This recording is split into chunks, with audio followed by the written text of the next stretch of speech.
One of the kings of bodyweight exercise, the push-up, is often practiced with poor form. Form that translates into your straight punches, particularly as you get tired.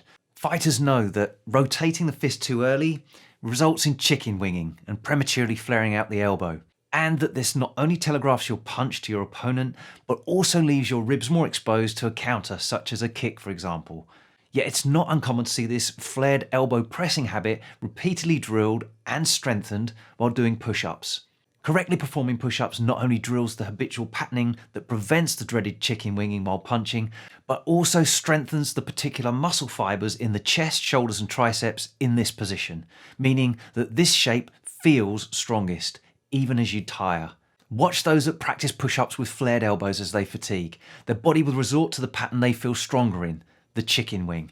It's important that you look at your strength and conditioning training as also skilled movement pattern training. The stronger the movement is, the more likely it is to unconsciously appear. That all said, let's take a quick look at how to perform the push-up correctly. Now for the press-up or push-up, we're doing it with rather specific form.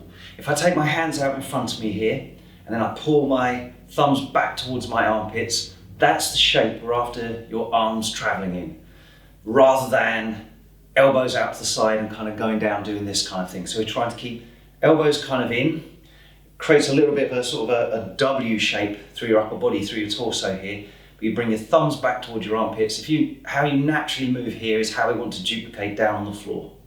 Okay, so if I take myself down this position now, and I want to get my weight, my shoulders over my hands here, I'm going to keep my hands pointing forwards. I'm going to descend down, pulling my thumbs towards my armpits, staying straight through the torso, then drive away to come up again. So what I'm not doing is tipping backside up into the air here. We're staying flat, and as I'm coming up, I'm also not peeling here and doing that. If that's too much of a challenge to do that movement like that, we'll have you come down onto your knees and you stay flat through the torso again. So here, I'm not in this position where my backside's up in the air. I'm still flat, but not quite touching the floor. And I'm just rocking on my knees as I do this position. So we're just gonna have you complete your repetitions there. And the whole time, we're just making sure that those hands come back towards your armpits and drive straight out from there without kind of flaring out at the sides there at all.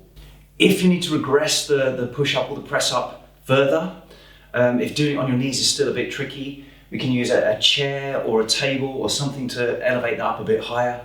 So if I take myself down, same position, if I take myself into the start position where I'm straight through the legs here, I'm on my toes, I've got my thumbs back towards my armpits again, and I'm going to drive up from here. That's now my press up.